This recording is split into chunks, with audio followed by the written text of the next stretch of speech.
Well, we talk about how important Virat Kohli is to the Indian team. I think this guy here is almost just as important. He's someone that can occupy the crease for long periods of time, wear the bowlers down.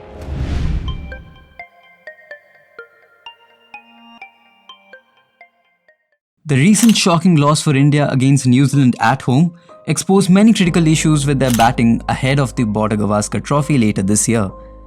Issues that were ignored for all this time, but Indian batters are now struggling to play spin.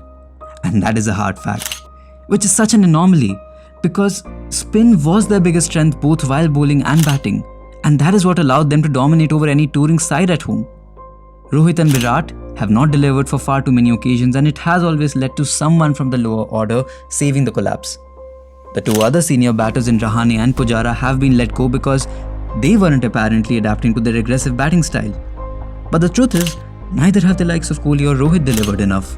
And what this has meant is all batters in their lineup having the same style of batting, leading to more and more collapses, and it will eventually lead to more and more losses if it isn't rectified.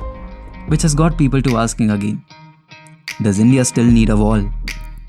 Does India need Pujara back? Let's go back to 2021. The loss in the World Test Championship final back then had started the questioning on the need of veterans like Rahane and Pujara in India's Test outfit. The lead up to that final saw India catapult into a really dominant Test team that fared well abroad too.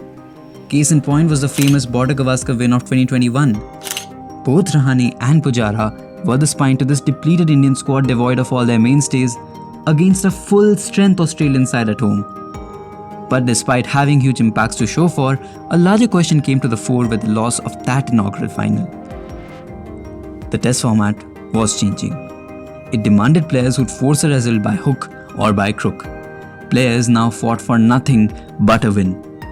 And for this, batters had to be aggressive as well. Batters like Pujara, Dean Elgar, Ajinkya Rahane or a BJ Watling. They all played to avoid a loss. There was a huge difference of skill and attitude here. Did we really need such players going ahead? So in the coming tours, Pujara and Rahane would find themselves replaced by the young blood in Shreyas Iyer, Suryakumar Yadav, although questionably so, and now you see the return of KL Rahul and the debut of someone like a Sarfaraz Khan. That was until they saw a striking issue in the Indian batting resurface. Indians have perpetually struggled in playing the moving ball. So come the overcast conditions, the red ball would start swinging like boomerangs in the air, and with this apparent struggle, Indian batters would see their wickets tumbling like dominoes on a concerning number of occasions. During such periods of play, one needs a batter of the temperament of Pujara to hold on to an end and take the shine of the ball. And just as the time is right, batters can turn the tide in their favour again. Now selectors knew there was no youngster who showed such temperament still, and couldn't resist but bring back Pujara for the 2023 World Test Championship final in England again, only to see themselves lose it against an aggressive and confident batting unit of Australia. So now, if the 2021 final was just a hiccup for India's batting, the 2023 loss had to be a final nail in the coffin that demanded a change. And that match happened to be the last Test outings for both Pujara and Rahane. Now, while the selectors in today's time say that the door is fairly open for these two veterans to make a comeback, the recent selection trends have said otherwise. Just look at the current choices for Team India in the middle order, and it's full of youngsters getting the nod for a long run. There's Shubman Gill, Rishabh Pant, Sarfaraz Khan, Shreyas Iyer, KL Rahul, Dhruv Jurel, and there's of course Virat Kohli. All of their playing styles take a rather aggressive route. Add to that, you have the new Indian head coach in Gautam Gambhir saying they're always going to strive for forcing a victory with some consistent aggressive play, thus taking a high risk, high reward method into play. And we will play that way, high risk, high reward, high risk, high failure, and we will continue to play that way. There'll be days when we'll get bundled out for 100 and we'll take it up and we'll keep continue to back up players. That's how we want to play, that's how we want to entertain. Let's not forget India's win over Bangladesh recently, where they scored at a rate of 8 per over to force a victory. My question is, could one have imagined the same innings with either of Rahane or Pujara in the mix? And the answer is probably not. And it isn't just India. There's of course England, who started this entire bandwagon of aggressive batting in tests, and they recently got a win over Pakistan on a highway of a pitch despite conceding 500 in the first innings. The first time that has ever happened.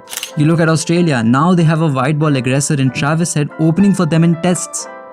As of now, Pujara and Rahane are knocking it out in the Ranji Trophy and county cricket, and they're knocking it pretty well, to be fair. So will Pujara find a way back? Realistically speaking, the Indian Test team is clearly going through a transition phase with more youngsters cropping up in the whites. And frankly, all of these youngsters are known for their white ball exploits. But the fact that they've done well to retain their spots in Test format isn't just a testament to their skill, but also perhaps a team management not looking back anymore. So how do I see it? Look, these youngsters, they haven't put much of a foot wrong at all so far. Their real tests would be when they tour Australia later this year, and whether or not they can go toe-to-toe with a very persistent Aussie bowling attack. So for the amount of faith that the selectors have shown in this group for the past year, it is only fair that they entrust them for this tour that they have been preparing for all this while. And I don't think the management has much of a reason to look back. Neither are they trying to. Pujara is 36 years old now, and as much as I respect him for his sheer determination and grit on the pitch, one of his main issues was always with adaptability. A Pujara just couldn't bat aggressive no matter how much one pushed him to, simply because he never had the ability or the technique for it.